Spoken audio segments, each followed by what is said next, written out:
negara di bawah bendera Yonko Luffy. Luffy merupakan Yonko generasi terbaru di mana menggantikan posisi Yonko sebelumnya. Iya, Luffy berhasil mengambil tahta Yonko Kaido yang tidak pernah tergoyahkan selama beberapa tahun. Yonko yang berhasil mengumpulkan kekuatan armadanya dengan Smile atau buah iblis buatan. Kaido, sang makhluk terkuat, berhasil dijatuhkan dari tahtanya oleh seorang bocah dari generasi terburuk alias Supernova.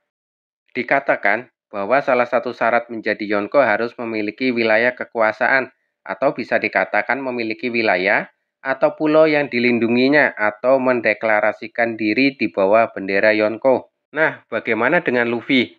Berapa banyak wilayah kekuasaan atau wilayah yang ada di bawah perlindungannya? Yang masih hangat tentu saja negeri Wano. Setelah melewati pertempuran yang begitu menguras air mata dan energi melawan kelompok Kaido dan Orochi, akhirnya aliansi Luffy sukses besar menggulingkan Kaido dan Orochi. Seperti yang kita tahu, dalam chapter 1057, Luffy memberikan bendera bajak lautnya kepada Momonosuke. Luffy mengatakan, biar kutunjukkan kepada mereka bahwa berurusan dengan teman kami sama saja berurusan dengan kami sendiri. Luffy menganggap Momonosuke sebagai adiknya. Sudah sewajarnya sebagai seorang kakak melindungi adiknya. Itu sudah pernah dirasakan Luffy. Di masa kecil, Luffy sebagai adik termuda selalu dilindungi oleh Ace dan Sabo. Bahkan sampai Luffy dewasa, Sabo sebagai kakaknya terus melindungi Luffy. Ambil contoh ketika terjadi konflik di Dressrosa. Sabo benar-benar melindungi Luffy dari serangan licik Jesus Burgers. Next, kita pergi ke Pulau Manusia Ikan. Sebenarnya Pulau Manusia Ikan belum pernah ditunjukkan secara resmi mendeklarasikan diri atau memasang bendera bajak laut topi jerami. Dalam chapter 651, Luffy berkonfrontasi dengan Big Mom via Denden Mushi. Luffy menghabiskan semua permen yang harusnya dikirim untuk Big Mom. Luffy marah mendengar Big Mom akan menghancurkan Pulau Manusia Ikan karena tidak bisa memberikan permen. Ya, permennya sudah dihabisin sama Luffy. Luffy mengatakan ke Big Mom dengan lantang dan percaya diri tentunya, bahwa Luffy akan menendang Big Mom menuju ke dunia baru, menjadikan Pulau Manusia Ikan menjadi wilayah kekuasaannya. Raja Neptune pernah berkata bahwa Pulau Manusia Ikan sudah saatnya bergabung atau menjadi wilayah kekuasaan Luffy. Seperti yang dibahas sebelumnya, belum ditunjukkan secara resmi, Kerajaan Manusia Ikan memasang bendera bajak laut Luffy di kerajaannya. Ada yang masih menjadi misteri, Pulau Manusia Ikan sempat berada di bawah perlindungan Yonko Big Mom setelah Yonko Shirohige meninggal di Marineford. Artinya, Pulau Manusia Ikan pernah di bawah perlindungan dua bajak laut, namun masih bisa ikut dalam Reverie. Rasanya aneh bila pemerintah dunia tidak mengetahui hal ini. Dengan segala kekuatan dan kekuasaannya, seharusnya pemerintah dunia mengetahui akan hal yang terjadi di Pulau Manusia Ikan.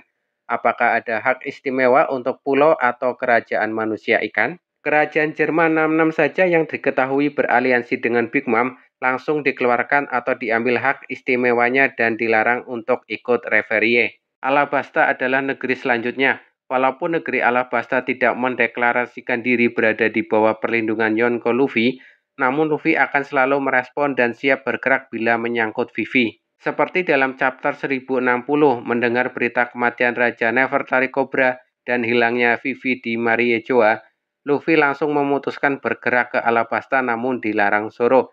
Begitupun ketika Luffy memutuskan ke Mariejoa untuk menolong Vivi yang lagi-lagi dilarang Zoro. Luffy, Zoro, Nami, Usopp, Sanji, Nico Robin memang memiliki kenangan spesial dengan negeri Alabasta. Luffy benar-benar tidak pernah membiarkan satupun temannya dalam kesulitan dan bahaya.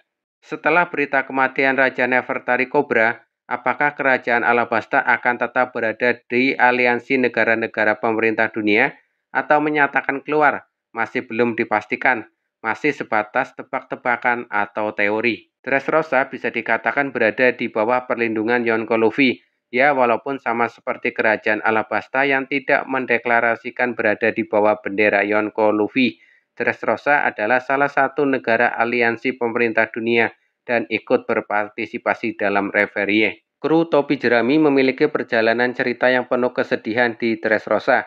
Lagi-lagi Luffy berteman baik dengan putri dari negeri yang ditolongnya, seperti Vivi dari Alabasta, maupun Shirahoshi dari kerajaan Ryugu Pulau Manusia Ikan. Jangan lupakan, di Dressrosa ada pengawal Raja Riku dan sekaligus salah satu kapten armada besar topi jerami, yaitu Leo, sekaligus kapten bajak laut Tontata. Negeri selanjutnya adalah Kanokuni, negeri asal Don Chinjao, Donsai, dan Bu. Iya, Donsai, salah satu kapten armada besar topi jerami.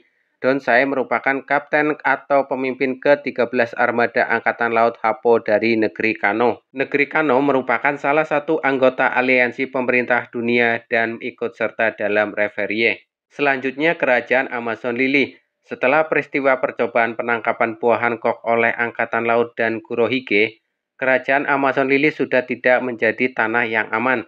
Kecanggihan kapal Angkatan Laut membuat kapal-kapal Angkatan Laut leluasa melintasi Calm Belt dan masuk ke Amazon Lily. Negara ini tidak masuk ke aliansi pemerintah dunia. Solusi menjaga keamanan negeri ini adalah dengan cara berlindung di bawah bendera Yonko Luffy, mengingat sejarah panjang negeri ini dengan Luffy, terutama buah Hancock sang ratu yang sangat ingin menikah dengan Luffy. Negeri selanjutnya adalah negeri Skype, wilayah 10.000 meter di atas permukaan air laut. Negeri ini berpotensi menjadi negeri yang berada di bawah bendera Yonko Luffy.